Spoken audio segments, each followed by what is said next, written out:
प्रिय छात्रों, व्यवसायिक अध्ययन में कक्षा 11वीं के अंतर्गत हम आज जानेंगे विदेशी व्यापार क्या होता है। तो जैसे कि पूर्व में हमने देखा था कि जो व्यापार होता है, लाभ कमाने की इच्छा से किसी भी प्रकार की जो भी माल का क्रय और विक्रय, वस्तुओं और सेवाओं का क्रय विक्रय किया जाता है, वो व्यापार के अंतर्गत आता है। व्यापार जो होता है वो दो प्रकार से होता है, एक आंतरिक व्यापार और दूसरा विदेशी व्यापार। तो बताया था जैसे कि आंतरिक व्यापार वे व्यापार कहलाते हैं जो कि एक देश की सीमा के अंदर किए जाते हैं, वो आंतरिक व्यापार कहलाते हैं। आंतरिक व्यापार के अंतर्गत जो है, इसकी जो विशेषता होती है कि माल का जो क्रय विक्रय होता है वो एक देश की सीमा के अंदर ही किया जाता है। दूसरा, इसके जो भुगतान होता है वो उसी देश की मुद्रा में होता है। और इसके अलावा देश के भीतर जो है माल को एक स्थान से दूसरे स्थान पर भेजे जाने के बीच में किसी भी प्रकार का कोई प्रतिबंध नहीं होता। तो ये आंतरिक व्यापार था। अब दूसरा जो प्रकार जो विदेशी व्यापार है, ये क्या है, हम देखेंगे कि विदेशी व्यापार जो है जैसा कि विदेश में किया जाने वाला व्यापार। इसका आशय यहाँ पर यह है कि जब दो या दो से अधिक देशों के बीच में वस्तुओं एवं सेवाओं के विनिमय से है, अर्थात एक देश दूसरे देश के बीच में आपस में उनके बीच में वस्तुओं और सेवाओं का क्या होता है, लेन देन होता है, तो वो कहलाता है अंतर्राष्ट्रीय या विदेशी व्यापार। अर्थात दो राष्ट्रों के बीच में किया जाने वाला व्यवसाय अंतर्राष्ट्रीय या विदेशी व्यापार कहलाता है। यहाँ जब कोई व्यापार जो है व्यवसाय दो देश के बीच होता है तो वो हो गया विदेशी व्यापार। अब विदेशी व्यापार किए जाने की जो आवश्यकताएं हैं वो क्या है, तो जैसे नंबर 1 है आवश्यकताओं में अंतर। विभिन्न देशों के जो निवासियों की आवश्यकताएं क्या होती हैं, एक समान नहीं होती।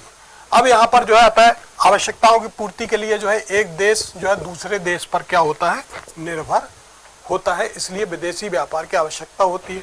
फिर दूसरा टेक्निकल नॉलेज, तकनीकी ज्ञान। हर देश में जो है उनके बीच में तकनीकी जो है नॉलेज वो क्या होता है, अलग अलग होता है। तकनीकी विकास क्या है, अंदर अलग अलग होता है। तो एक देश एक वस्तु का उत्पादन जो है अच्छी किस्म व निम्न लागत पर भी करता है। तो यहाँ तकनीकी ज्ञान जो है, एक देश का तकनीकी ज्ञान क्या होता है, बहुत ज्यादा डेवलप होता है, तो किसी देश का टेक्निकल नॉलेज जो है वो कम डेवलप होता है।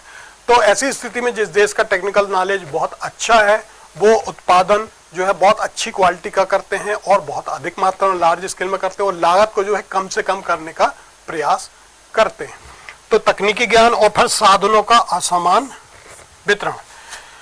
सभी देशों में एक समान प्राकृतिक संसाधन एवं उत्पादन के साधन जो होते हैं वो एक समान नहीं होते, अर्थात हर देश के अपने अलग अलग प्राकृतिक संसाधन होते हैं और जो भी उत्पादन से जुड़े हुए संसाधन है वो भी अलग अलग होते हैं। सभी देशों में एक समान ये स्थिति नहीं होती।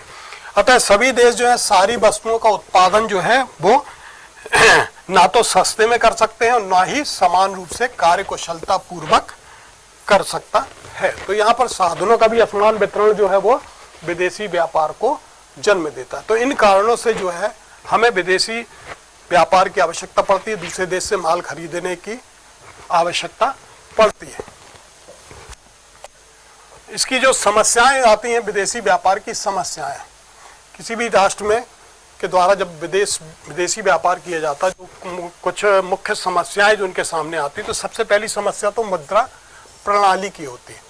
प्रत्येक देश में जो है भिन्न मुद्राओं का चलन होता है, हर एक देश की अपनी अलग अलग मुद्रा होती है और जो भी यहाँ पर माल बेचने वाला होता है, निर्यात करने वाला जो होता है, वो भुगतान जो है अपनी वस्तु अपनी सेवाओं का भुगतान जो है वो अपने देश की मुद्रा में प्राप्त करना चाहता है। तो यहाँ पर जो है दो देशों की मुद्राओं के विनिमय में जो है वो जटिलता उत्पन्न होती है। तो इसकी जो एक समस्या है वो सबसे बड़ी समस्या कौन सी है, मुद्रा प्रणाली की।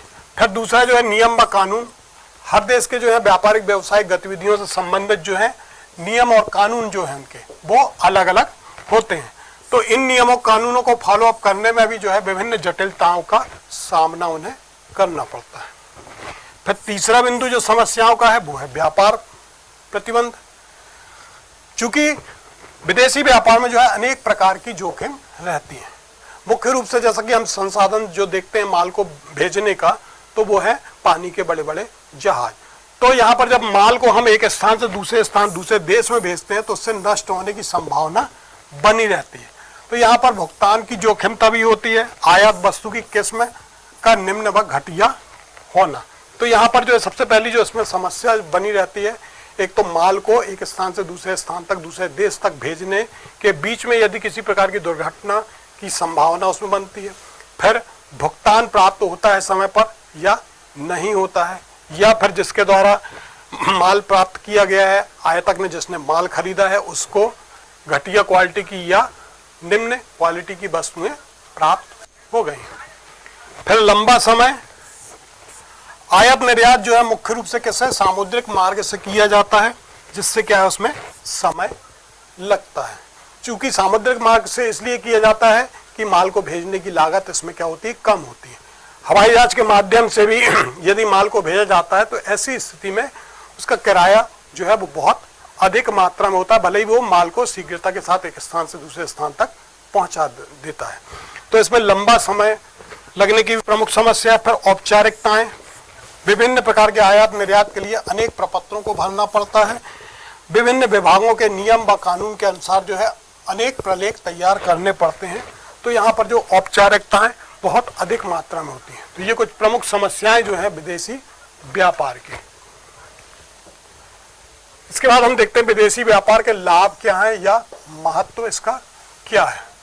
तो प्राकृतिक संसाधनों का उपयोग, यहाँ पर विदेशी व्यापार के अंतर्गत देश में ऐसी वस्तुओं का उत्पादन अधिक मात्रा में किया जाता है जिनके संसाधन जो है अधिक मात्रा में होते हैं, अर्थात उस देश में जितनी अधिक मात्रा में जो प्राकृतिक संसाधन है उनका भरपूर मात्रा में उपयोग करके जो है उत्पादन किया जाता है और उस उत्पादन को जो है दूसरे देशों में निर्यात किया जाता है। तो विभिन्न प्रकार के प्राकृतिक संसाधन और उत्पादन के जो भी संसाधन है उनका विदेशी व्यापार के माध्यम से जो है बेहतर उपयोग किया जाता है। फिर दूसरा, तीव्र आर्थिक विकास। यहाँ पर जो है विदेशी व्यापार में जिन कच्चे पदार्थों की कमी होती है उनका आयात करके औद्योगिक विकास किया जा सकता है। इसी के साथ विदेशी व्यापार में वस्तु की मांग ज्यादा हो जाती है तथा बाजार का यहाँ पर विस्तार होता है। तो विदेशी व्यापार में जो है जो कच्चे पदार्थ, यदि उनके पास कच्चा माल नहीं है तो उसको हम दूसरे देश से आयात करके जो है उसको पक्के माल में बनाकर जो है हम अपने देश में और ज्यादा औद्योगिक विकास उसका कर सकते हैं और वस्तु की मांग को हम बढ़ा सकते हैं और बाजार का भी विस्तार कर सकते हैं। फिर प्रतियोगितात्मक शक्ति में वृद्धि। विदेशी व्यापार में जो है देश की फर्मों का, जो देश की उत्पादन कंपनियां हैं उनका सामना जो है विदेशी वस्तुओं से प्रतियोगिता उनको करनी पड़ती है, अर्थात दूसरे देश का जो उत्पादन है उसके सामने स्वयं को टिकाए रहना पड़ता है। तो जिससे जो है देश की फर्में जो है वो क्या करती हैं, अपना उत्पादन जो है अधिक कुशलता से और कम कीमत पर प्रयास करने का प्रयास करती हैं ताकि वो विदेश व्यापार के अंतर्गत आने वाले माल का वो सामना कर सकें और अपने उत्पादन को और अपनी बिक्री को वो बढ़ा सकें। फिर बड़े पैमाने पर बचत। विदेशी व्यापार में जो है बड़े पैमाने पर उत्पादन किया जाता है जिससे क्या है कि फर्म को बड़ी मात्रा में बचत प्राप्त होती है। बहुत अधिक मात्रा में जब उत्पादन किया जाता है तो उसकी लागत कम हो जाती है और माल की बिक्री यहाँ पर अधिक से अधिक मात्रा में करने का प्रयास किया जाता है तो अधिक से अधिक वो लाभ प्राप्त करता है। तो ये कुछ जो महत्व है इसका। और अगले बिंदु में जैसे देखें हम रोजगार में वृद्धि। तो विदेशी व्यापार में जो है निर्यात उद्योगों में क्या होता है, उत्पादन बढ़ता है, अर्थात दूसरे देशों में जब हम माल को बेचने के लिए अधिक से अधिक मात्रा में भेजते हैं तो ऐसी स्थिति में उस देश के जो श्रमिक हैं उनको अधिक से अधिक मात्रा में रोजगार प्राप्त होता है। फिर मूल्यों में स्थिरता। विदेशी व्यापार को अधिक आयात निर्यात के द्वारा वस्तुओं की मांग एवं आपूर्ति में संतुलन बनाकर मूल्यों में स्थिरता बनाए रखी जा सकती है। विदेशी व्यापार के माध्यम से जो है माल का हम बहुत अधिक मात्रा में जो आयात निर्यात करते हैं, ऐसी स्थिति में मांग और जो है आपूर्ति दोनों का क्या है यहाँ पर हम तालमेल बनाकर रखते हैं, संतुलन बना रहता है। तो इससे क्या है कि मूल्य जो है उसकी वस्तु की कीमतों में जो है उनमें स्थिरता बनी रहती है। तो जैसे कि देश में जिन वस्तुओं की कमी है तो उनका हम आयात कर सकते हैं और जिनकी आपूर्ति क्या है अधिक है उसका हम निर्यात कर सकते हैं। फिर जीवन स्तर में सुधार, विदेशी व्यापार में से उपभोक्ता उन वस्तुओं का उपभोग कर सकते हैं जिनका उत्पादन अपने देश में संभव नहीं है। इसी के साथ विदेशी व्यापार की दशा में प्रतियोगिताओं के कारण वस्तुएं अच्छी व कम कीमत पर प्राप्त होती हैं और जिससे उपभोक्ताओं का जीवन स्तर जो है वो क्या होता है, बढ़ जाता है।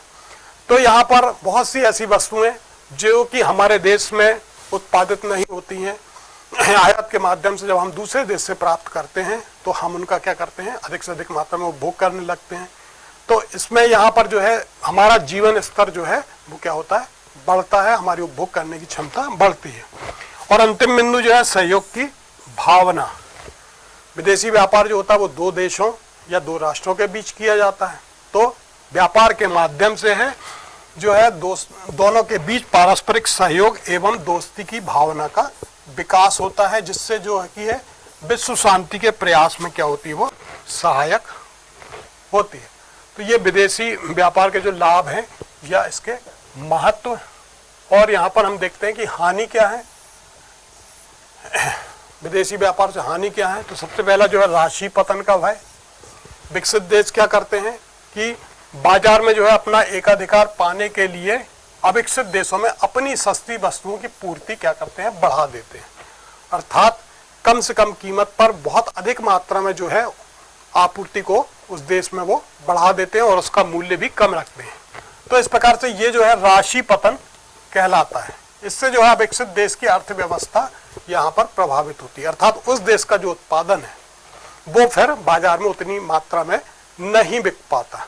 तो ऐसी स्थिति में उनके स्वयं के जो उत्पादन केंद्र हैं, औद्योगिक हैं, वो प्रभावित होते हैं। फिर प्राकृतिक संसाधनों की समाप्ति। विदेशी व्यापार के कारण जो है देश के प्राकृतिक संसाधनों की समाप्ति होती है, जिसकी वापसी संभव नहीं होती। चूंकि विदेशी व्यापार में जो है उत्पादन बहुत लार्ज स्केल में किया जाता है, तो प्राकृतिक जो भी संसाधन है उनका बहुत तेजी से उपयोग होता है। तो धीरे धीरे वो प्राकृतिक संसाधन, विभिन्न खनिज पदार्थ जो है वो एक निश्चित सीमा तक हमारे पास हैं, जो धीरे धीरे कम होते चले जाते हैं। फिर निर्भरता में वृद्धि। निर्भरता में वृद्धि हम जब देखते हैं कि यहाँ पर जो है आयात के माध्यम से एक देश जो है वो दूसरे देश पर क्या हो जाता है, डिपेंड हो जाता है, निर्भर हो जाता है।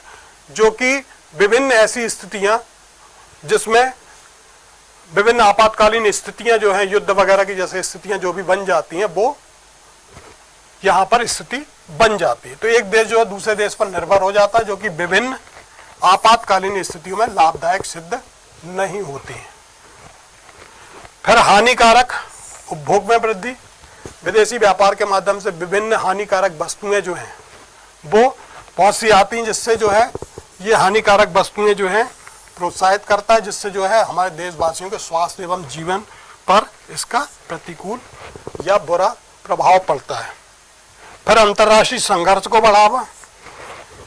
विदेशी व्यापार के माध्यम से जो है हर राष्ट्र जो है अपना जो माल है, उत्पादन जो है वो दूसरे राष्ट्र में बेचना चाहता है। ऐसी स्थिति में भिन्न भिन्न देशों के बीच में विभिन्न प्रकार की प्रतियोगिताएं बढ़ती हैं, जिससे उन देशों के बीच में आपस में संघर्ष बढ़ जाता है। तो ये जो है अंतर्राष्ट्रीय संघर्ष को बढ़ावा। और अंत में जो है विदेशी व्यापार से क्या आशा है, इसकी आवश्यकता क्यों है, समझाइए। विदेशी व्यापार की जो जटिलताएं हैं, परेशानियां, उनको बताइए। फिर विदेशी व्यापार के प्रमुख लाभ या महत्व को समझाइए और विदेशी व्यापार के प्रमुख हानि या दोषों को समझाइए।